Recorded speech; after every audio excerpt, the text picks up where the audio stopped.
Eesti Kroon. Saade rahast, pangandusest, investeerimisest ja majandusest. Saate toob teieni Tartu Hoiu-Laenuühistu.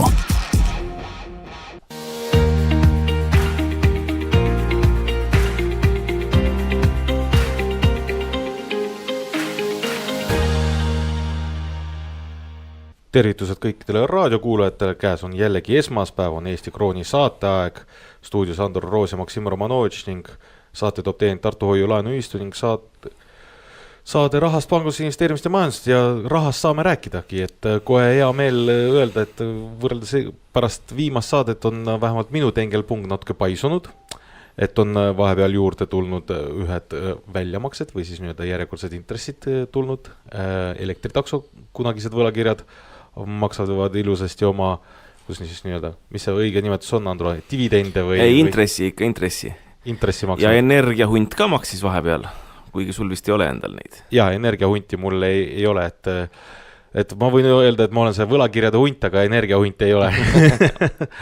Aga jah, ja toobki selle juurde, et seda rõõmu, et järjekordselt saab võlakirju osta läbi Tartu Hoiu-Laenuühistu, et on, ütleme siis, selline tore uudis, et kes tahavad minu kombel näha, kuidas tal tengelpung ikka aeg-ajalt paisub sinna, krabisevad sisse jookseb, siis selleks ei olegi muud vaja, kui ainult tulla Tartu Hoiu-Laenuühistu liikmeks ning siis saab osaleda Eesti Ühistumetsa OÜ võlakirjade pakkumises.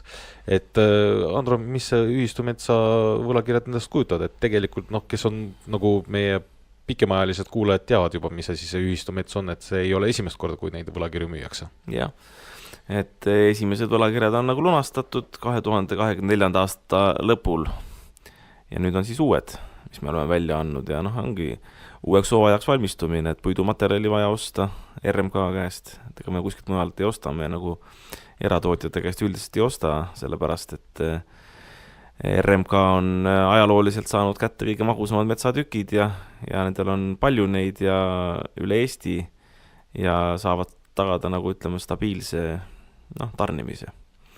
Ja praegu on just nagu see tarnimise aeg ja mõtlesime, et valmistume sügiseks, et ostame praegu hea hinnaga ära nagu toorpuidu sisse, kasepaberipuu ja siis on hea suvel teha halupuid veel juurde ja sügisel müüa siis. Ehk siis võlakirjade emissiooni eesmärgiks on täiendavate käibevahendite kaasamine toorpuidu ostmiseks ja laotagavarade suurendamiseks. Näed, ei valetanudki. Ja tulenevalt hetkest toormaterjali madalast hinnast ning soovist maksimaalselt ära kasutada suveperioodi väiksemaid tootmiskulusi, siis Eesti Ühistumets kuulutabki välja võlakirjade pakkumise ja võlakirjade suunatud pakkumine algas juba 13. märtsil, et ütleme, et juba käib igatpidi ning lõpeb 3. aprillil kell 12 ja võlakirjade väärtuspäev on siis 4. aprill 2025 ning lunastuspäev on 4. aprill 2027 ehk siis 24 kuud alates väärtuspäevast, et panete raha sisse, siis pärast 2027 saate kõik tagasi ja vahepeal kõik peale tiksunud intressid ka. Ja mis seal ikka, et alati on ju inimeste kõige olulisem küsimus, et mis see intress on ka? Intress on 7%, et ma kordan 7%, tegelikult mina tahtsin panna 6,5%, aga juhatuse otsused olid juba valmis allkirjastatud ja teised juhatuse liikmed olid ära allkirjastanud ja siis ma otsustasin ka, et ma panen ka siis allkirja sinna ära, et tõmbame siis järgmistel emissioonidel intressi allapoole, nii et rõõmustage inimesed, et 7%-ga praegu saab.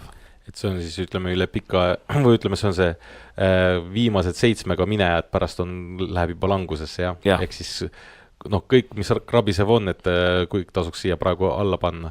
Igatahes jah, ühe kupongi võlakirja nimeväärtus on, ehk siis müügihind on 100 €, ehk siis mida rohkem, nagu see kunagi reklaam oli, et mida rohkem annad, seda rohkem saad.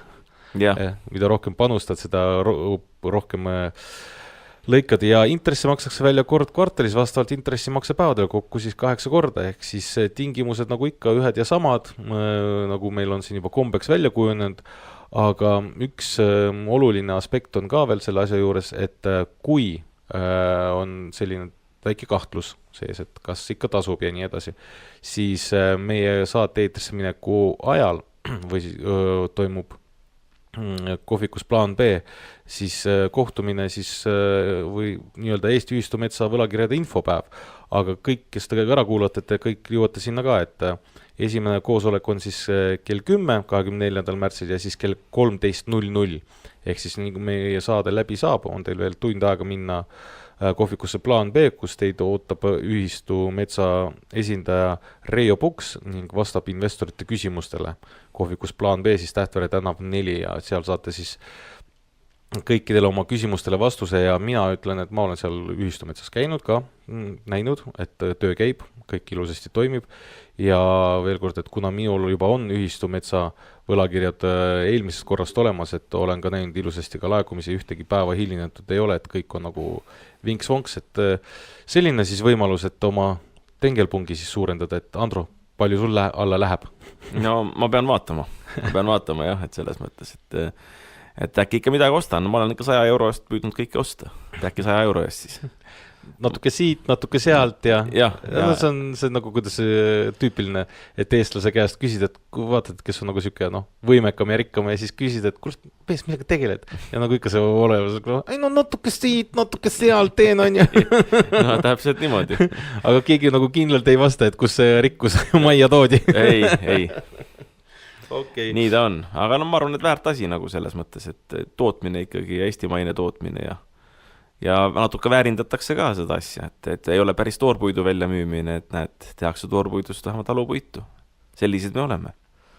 Jah, et igatahes veel kord siis tuletan meelde, et ühistumetsa võlakirjade pakkumine on alanud, nagu kombeks on välja kujunenud, et alguses sellised nagu mina ja sina väike investorid võtavad oma ära on ju, ja siis tulevad nii-öelda need suuremad investorid tulevad, võtavad siis riisuvad koore. Jah, mahti.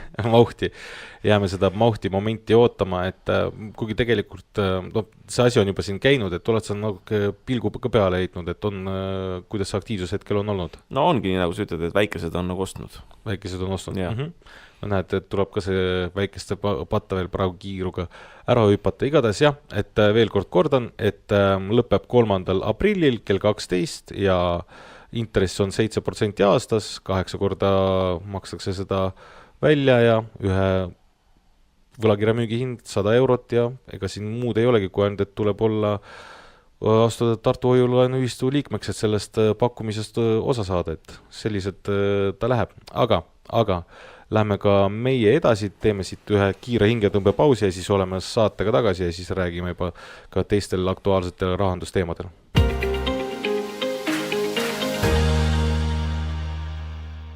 Oleme tagasi saatega Eesti Kroon, saade rahast pangandust, investeerimist ja majandust ning saate toob teinud Tartu Hoiulaenuühistu ning stuudios Andro Roos ja Maksim Romanovitš ja kui enne sai räägitud võlakirjadest, siis nüüd räägime hoopiski sellistest põletavamatel teemadel, et kuidas tengelpunkt peaks ka linnal paisuma, et ei saa märkimata jätta, et Andro, su tõld jääb ikka ja jälle jääb nii-öelda linnale hambu. No sa ütled minu tõld, aga ma ei kinnita ega lükka ümber, et see minu tõld on just. Aga küll on nagu see, et ma vahel sõidan sellega ja tõsi ta on, et seal näiteks minu eesnimi ja perekonnanimi on nagu peal numbrimärgina ja kampaaniat saab ka sellega teha, et ta on ka niisugune poliitiline tõld ja inimestele ikkagi meeldib nagu, sest vaata, kui inimestele ei meeldiks, siis nad ei võtaks ühendust minuga näiteks, kui midagi seal kadal toimetatakse ja nii et ma olen ääretult tänulik inimestele, et alati, kui midagi on toimetatud, kohe ma näen Messengeris on mingi teade jälle, et need ei ole isegi mu sõbra listis, et aga täiesti võõrad inimesed kirjutavad või nagu ma siin vist Keetris rääkisin, et isegi kohvikusse astuti sisse nagu enne kohviku tööaja algust ja siis öeldi, et näed, et vaata, et seal. Aga viimati jah, et reklaamimaksu tahetakse, vaata linnal raha nii otsas, et vaja kopikad kokku korjata, et võib-olla natukene sellest võib rääkida. Alustuseks ma ütlen ära näiteks, et eeskuju võiks Tartule olla Jõgeva vald ja Jõgeva linn, kus reklaamimaks tühistati. Et seal küll Isamaa on võimul, et ega me ei vaatagi nüüd erakondlikku kuuluvust ja midagi, Tartus on ka ju Isamaa koalitsioonis, et peaks ka võtma ja rääkima ikka juba täna Reformierakonna laugu pähe, et see reklaamimaks maha tõmmata. Sest vaata, mis ma ütlen selle asja kohta. reklaamimaks, see ei too linnale mitte midagi sisse. Täpselt nagu parkimistasud ei too mitte midagi sisse. See on jumala mõttetu asi, et ainult hoia palgal neid inimesi, kes saadavad reklaamimaksu kirju, kes käivad kontrollimas parkimistasude puhul, et kas sõiduk on õigesti või valesti pargitud, teevad paberimajandust, läheb selle paberi välja printimiseks või siis e-maili saatmiseks aega ja kulu ja kõike nagu, et tegelikult on see jumala mõttetu nagu, et linna eelarvesse sealt raha ei tule. Noh, parkimise koha pealt võib kindlasti niimoodi öelda, et näiteks parkimise osas ka on, varastati minu kasutuses olevalt tõllalt ära tegelikult ju silt, et pargin tasuta, et see ka nagu ei meeldinud, et see oli üks põhjus, miks see tõld nagu ära veeti, lisaks sellele, et ta automaksu vastane loosung nagu peal oli. Aga ma olen täiesti veendunud, et Tartus tegelikult parkimine tuleb teha tasuta. Sest ainukene jutt on nagu see, et kõik autod ei mahu ära, aga selleks tulebki hakata parkimismajasid Tartusse tegema. Sest vaata, ma praegu tulin just perearstikeskusest Raatuse tänaval. Ja tead, kuidas ma vihastasin ennast seaks, nagu, et vanasti sai sinna, mõtlesin, et kuhu ma pargin enne.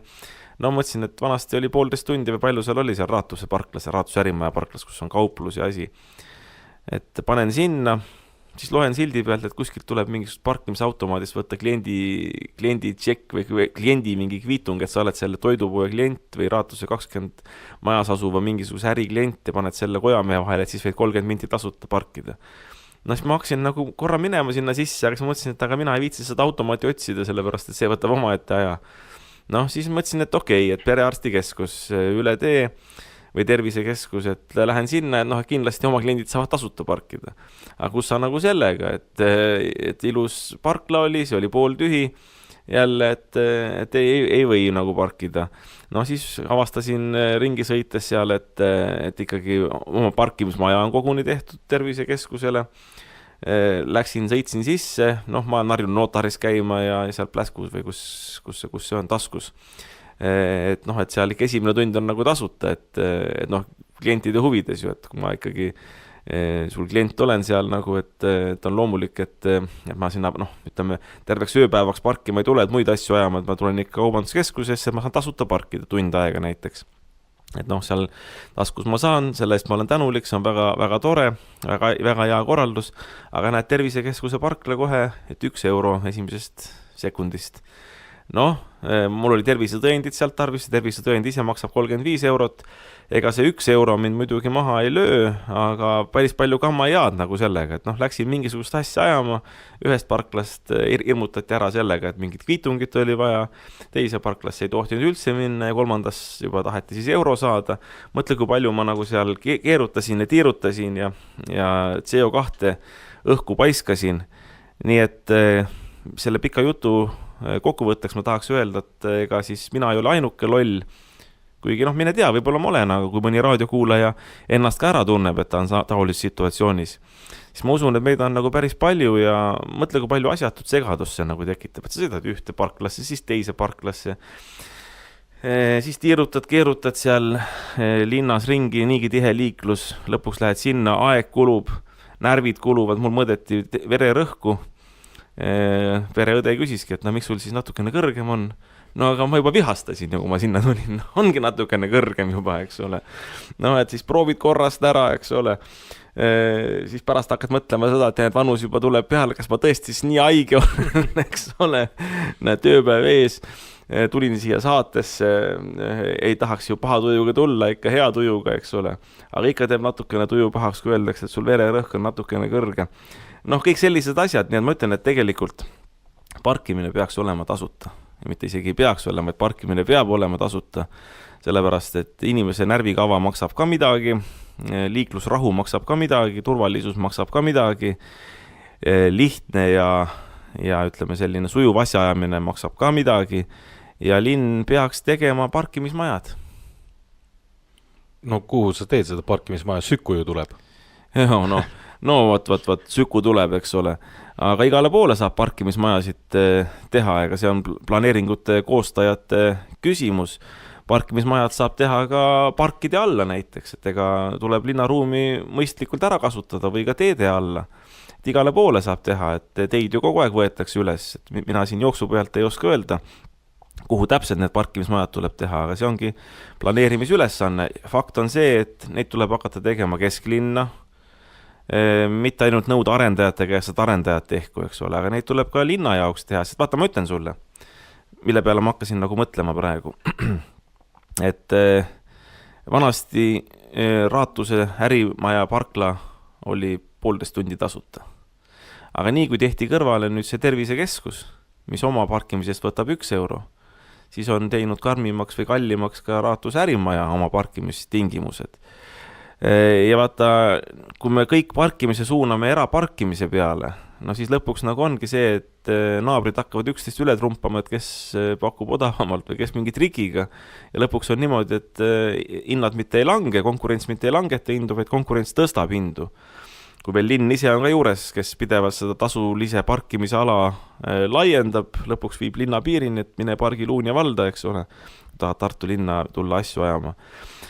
Nii et kesklinna tuleb kindlasti ka linnavalitsuse kulul, linnaeelarve kulul nagu rajada parkimismajasid, aga tuleb rajada ka Annelinnadesse.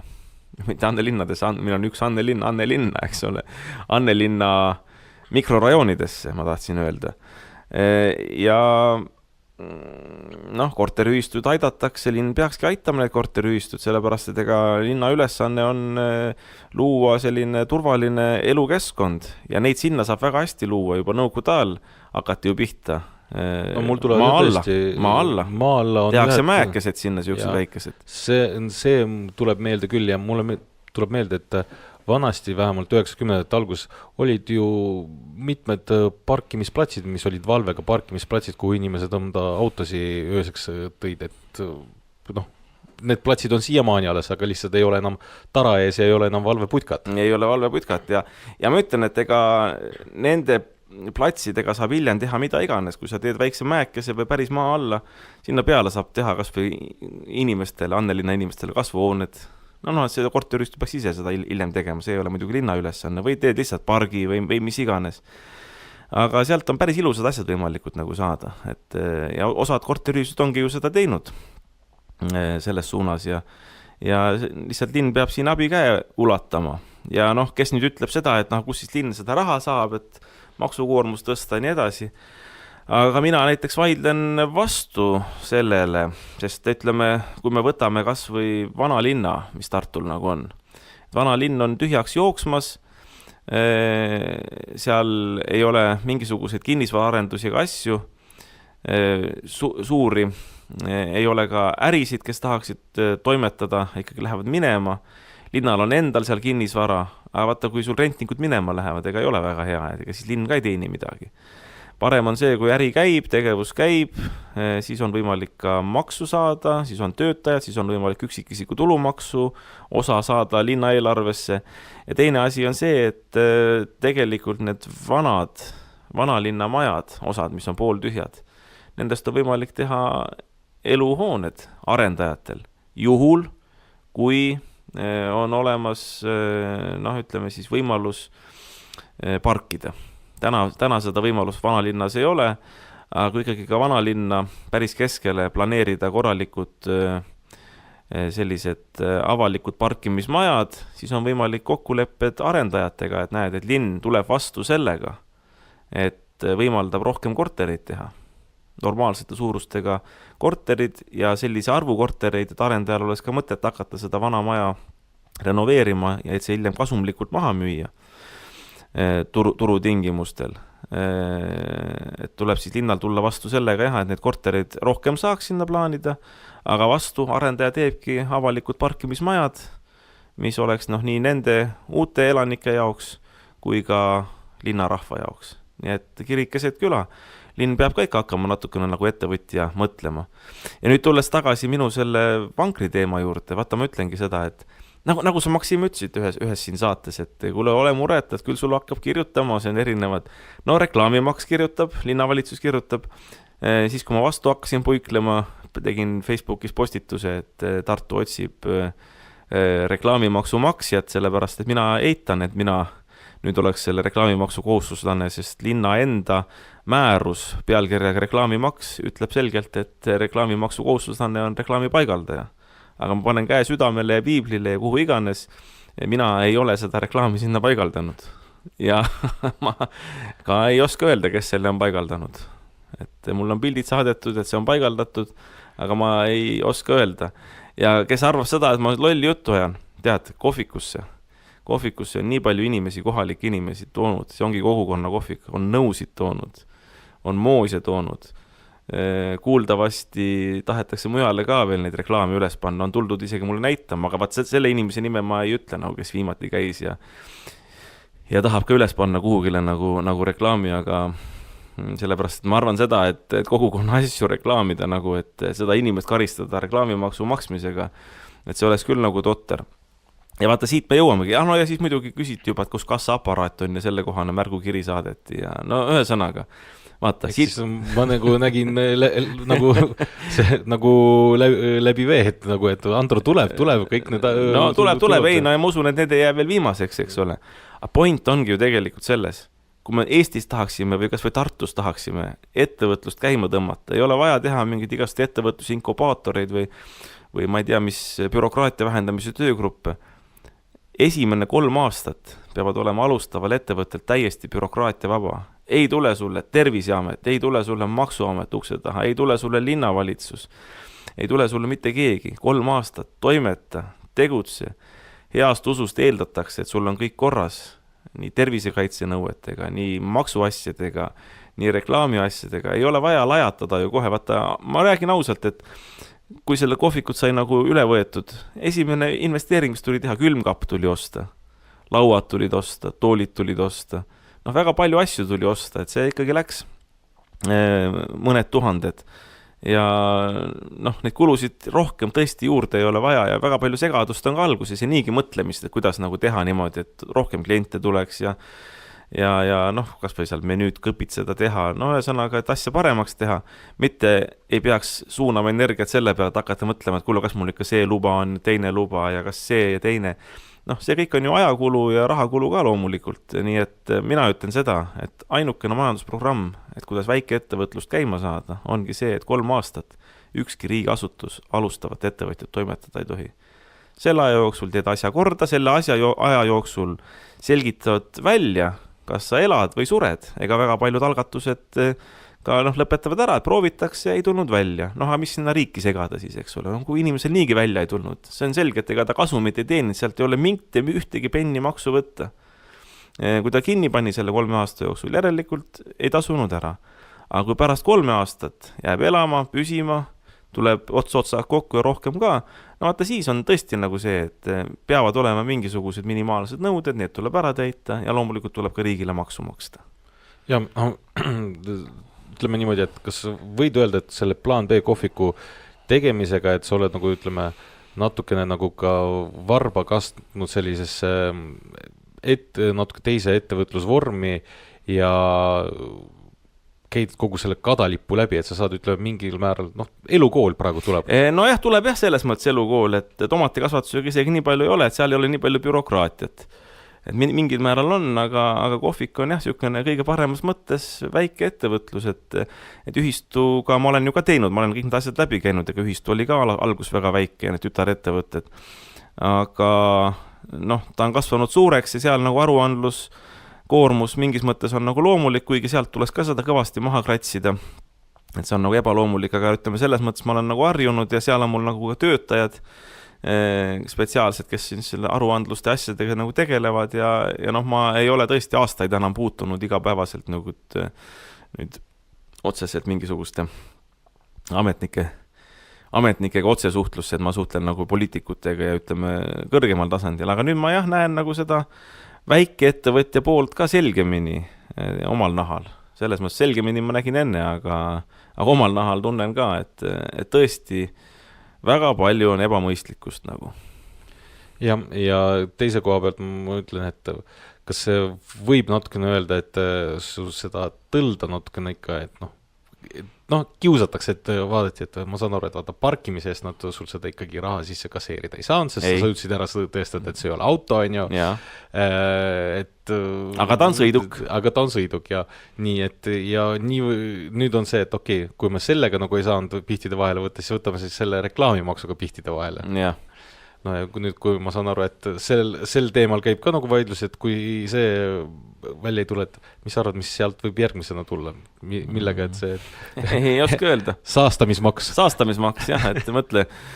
Ei, mul on nagu enda plaan A, plaan B nagu paigas, aga mis nende poolt tulla võib, seda ma ei oska öelda, et midagi ma eeldan, aga et läbi sõrmede paistab, et ikka ei vaadata. Ei, no selge on see, et kiitma ei tule keegi, jah. No kui saladus ei ole, et kui palju siis reklaamimaks on, et mille, kui suure summa pärast on vägikaika vedu või ütleme, kui suure summa pärast on... Need on kopikad, no ma ütlen seda, et ma maksan ju Tartu Hoiu-laenuühistu alt Tallinna linnale reklaamimaksu. Ja see on ka, et noh, hästi napakalt on pandud, et iga aasta 1. jaanuar on maksukohustuse päev. Et noh, sa pead meeles pidama, et 1. jaanuari pidutsetakse ja siis alati tuleb mingisugune, noh, ma ei tea, kas veebruari alguses või jaanuari lõpus tuleb meelde tuletus, et kuule, sa oled jätnud tegemata, et nüüd on juba viivist tiksunud, eks ole. Ja see on iga aasta nii, ma pean tunnistama, et ei tule ükski aasta meelde. Ja no ma esitan ta ära, aga seal on tõesti, need on 100 eurot võib-olla aasta peale niimoodi, et 100 euro pärast tõmmeldakse lihtsalt ja kotitakse. Noh, ma usun, et siin on see väiksem isegi, et noh, tegelikult linn ei võida sellest mitte midagi. Et kui palju ametniku töötunde läheb selle alla ja kõik see bürokraatia ja nii edasi ja see on kõik selle väikse sandi kopika järgi pärast. Jah, ja noh, tegelikult pigem peaks linn aitama kaasa nagu sellele, et kliente leida ja reklaamida ja teha hästi mugavaks inimestel nagu noh, sinu kohvikusse või sinu ärisse üldse nagu tulla. Et siin oleks 1000 asju, mida tegelikult teha saaks. Et tuleks ainult pea tööle panna ja toimetada.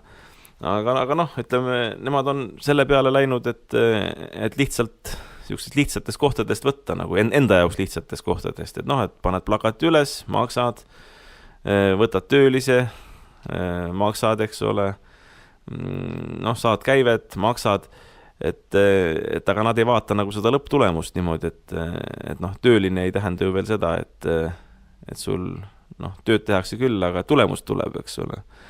Plakat ei tähenda ka seda veel, et sul üldse kliente tuleb. Sul plakat võib väljas olla, see võib väga ilus plakat olla, aga keegi ei tule, sest inimestel pole raha või ei ole aega või mis iganes, eks ole. Ja noh, nii edasi. Nii et minule meeldiks ikkagi see süsteem, vaata, mis Araabia maades on. Et riik või valitseja, riigieelarve on kaasvastutaja ettevõtluse juures. Et ongi ainult kasumimaks. No ja ma pean ütlema selgus huvides, et mul on hea meel, et tänane kasumimaks maha võetakse, ütleme ilmselt see, mis vahepeal pandi see 2%. No, tänastes tingimustes ei ole see kasumimaks tõesti õige. Aga Araabia maades enamasti ongi niimoodi, et kasumimaks on ainukene maks, mida riik võtab. Ja vaata, siis on ta õiglane, kui sa ei maksa ei käibemaksusid, ei maksa sa palgamaksusid, ei midagi muud. Ainult maksadki kasumimaksu, vaata siis ongi nagu see, et kas kasum on või kasum ei ole. Ja seal on ka nagu riigi kaasvastutus, et kui ta on teinud nii viletsa majanduskeskkonna, et ettevõtted kasumit ei teeni, ei ole võimalik eksportida, ei ole võimalik siseriiklikult midagi majandada, noh, ei teki kasumit, siis ei saa ka riik midagi. Aga kui ettevõtetel läheb hästi, siis tuleb ka riigile, nii et seal on nagu riigi vastutus selles mõttes kohe juures, et riigil on huvi, otsene huvi arendada ettevõtluskeskkonda selliseks, et seal kasumit tuleks, et ka riigieelarvesse midagi tuleks. Aga täna meie maksusüsteem nii Tartu linna puhul, üldse omavalitsuste puhul kui Eesti Vabariigi puhul on üles ehitatud selle peale, et sa maksad, hoolimata sellest, kas sul tuleb tulemust või ei tule, sa ikka maksad. Ja tagasi sa põhimõtteliselt, noh, saad ainult bürokraatiat vastu. Maksa ja... Anna aru, maksa ja anna aru. Maksa ja anna aru, jah. Et igatahes, jah, et sellised väljakutsed ootavad igast väikeettevõtjaid, me ei taha nagu oma jutuga ühtegi väikeettevõtjaid ära hirmutada, et ärge jumala eest sellesse väikse ettevõtlusesse sukelduge, aga lihtsalt, et teadki, et mis kadalip teid ees ootab, aga ma saan aru, et selle najal tehakse natukene, tahetakse mingit kärpimisi teha ja sellest räägime juba meie järgmises segmendis.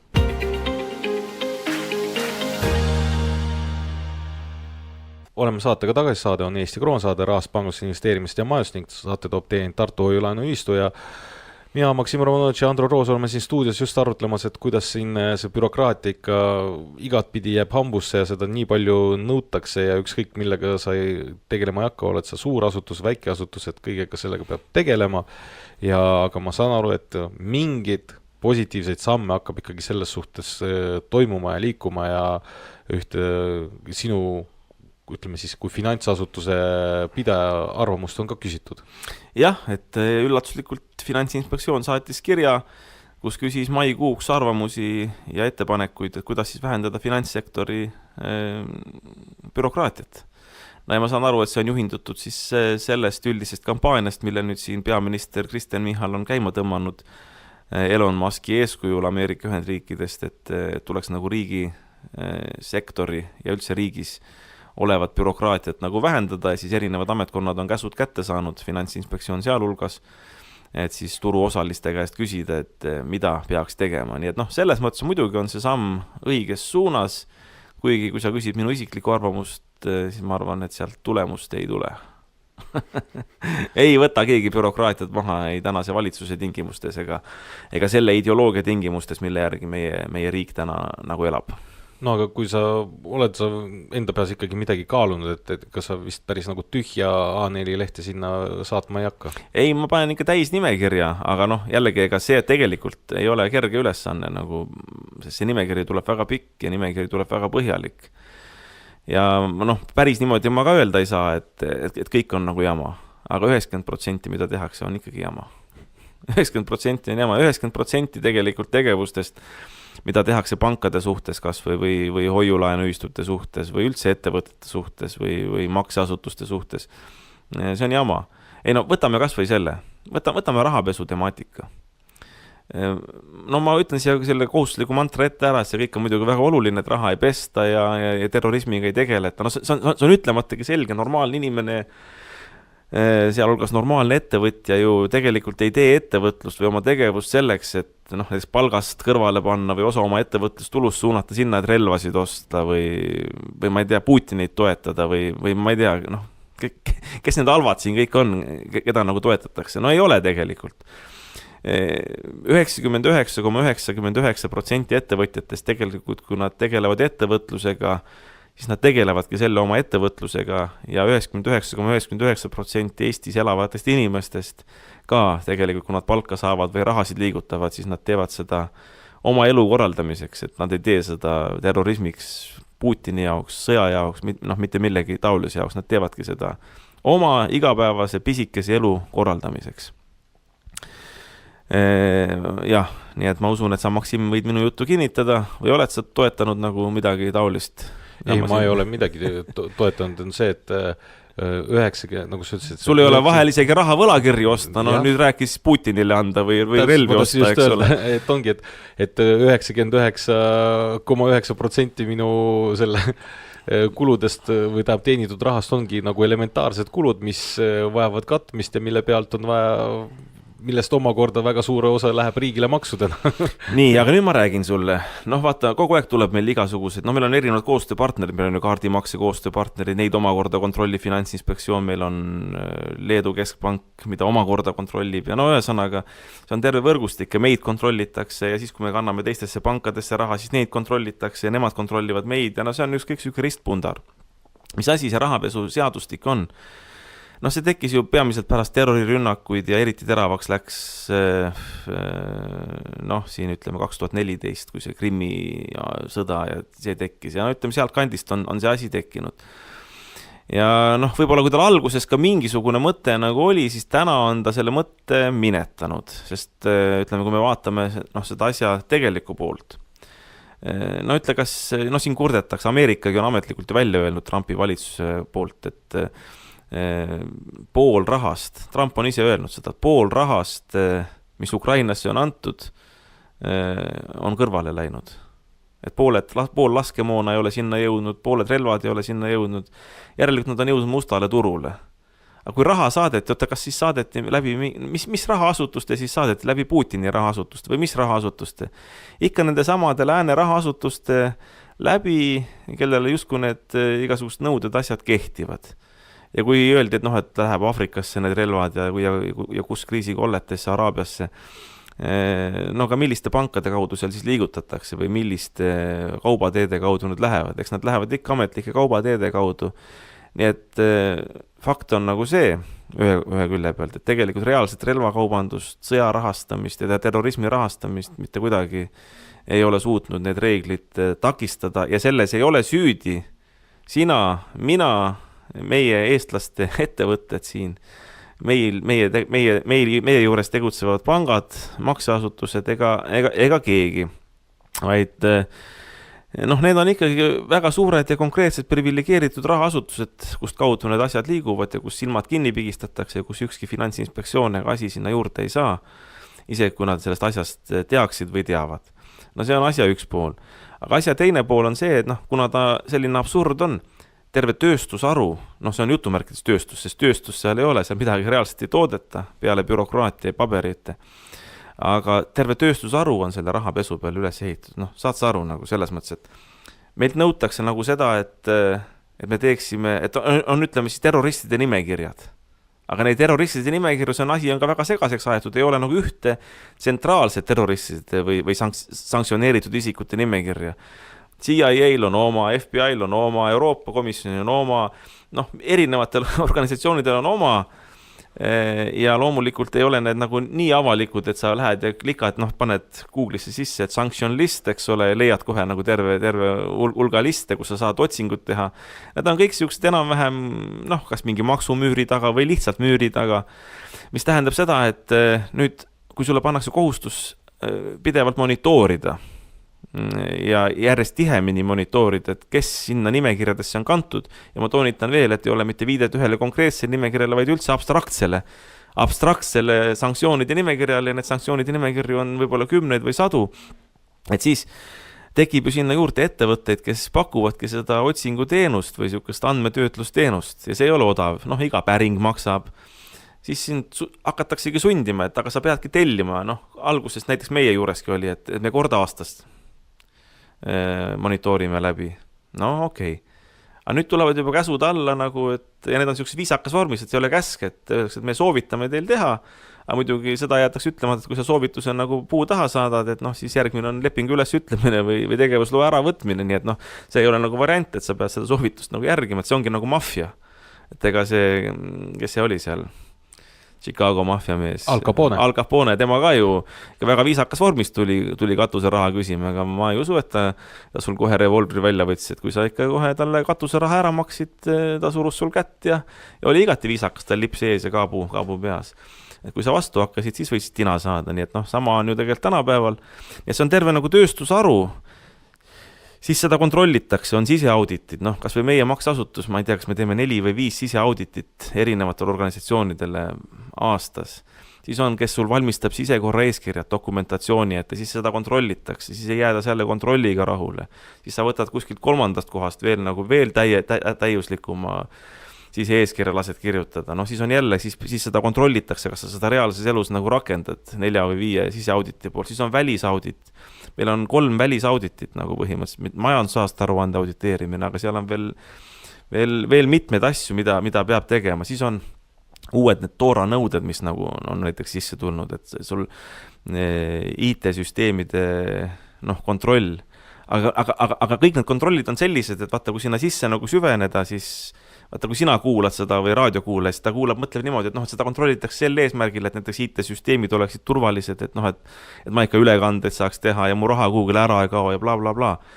Noh, seda ka jah, mainitakse seal niimoodi, ütleme eesmärgis, aga tegelikult, kuhu need kontrollid on kõik suunatud ja kus see sisu nagu on, ei ole tegelikult mitte lõpptarbija turvalisus või lõpptarbija huvide ja varade kaitstus, vaid tegelikult ikkagi mingisugune abstraktne nõue, et sul peavad olema need kontrollid, sa pead tegema seda, et suunata sind põhimõtteliselt ikkagi lõpuks tarbima raha eest, ütleme neid samasid andmebaase, siseauditid, asju, ühesõnaga tervele persetäiele kasututele inimestele tegelikult, andke andeks, noh, audiitorid ja kõik asjad, ma saan aru, ja ma nimetan ka ennast selles mõttes kasutuks inimeseks, kui ma näiteks kellegile nagu ülikoolis loen raha ja pangandust ja neid asju, sest tegelikult neid asju ei ole vaja nagu. Need asjad eksisteerivad meie ühiskonnas, need kontrollid ja asjad, aga nad on kaugenenud sellest algsest eesmärgistest ja kuni nii kaugele, et võib-olla 1% ainult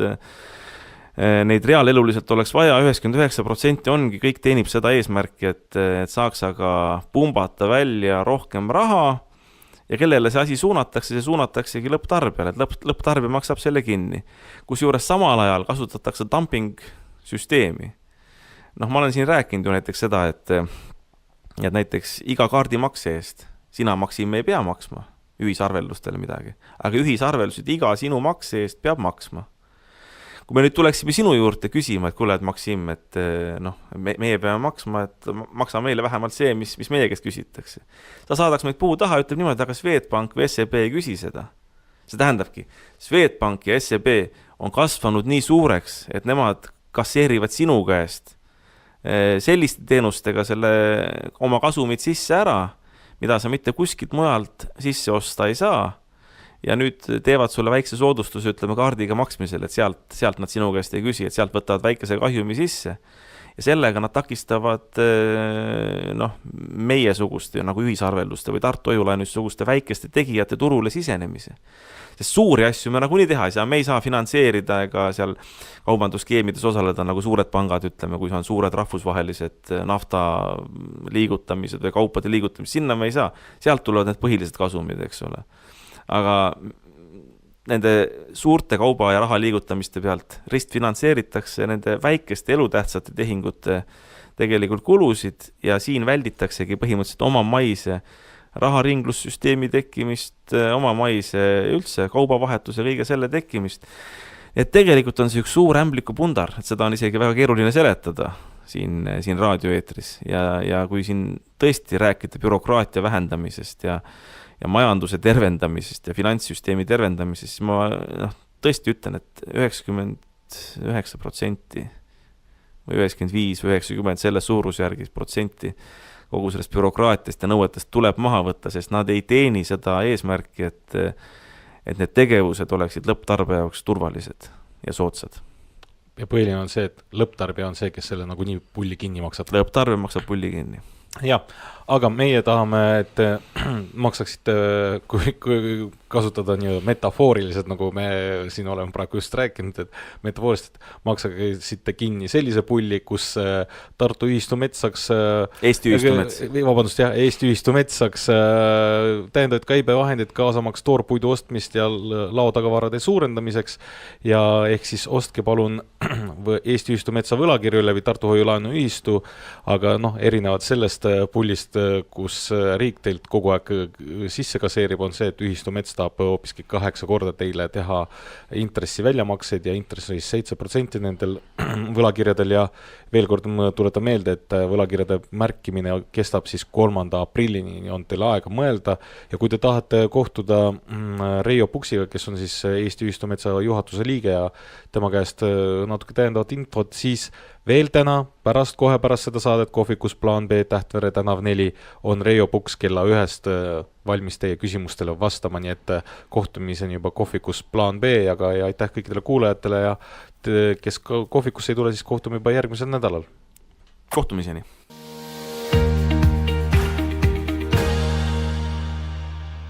Eesti Kroon. Saade rahast, pangandusest, investeerimisest ja majandusest. Saate toob teieni Tartu Hoiulaenuühistu.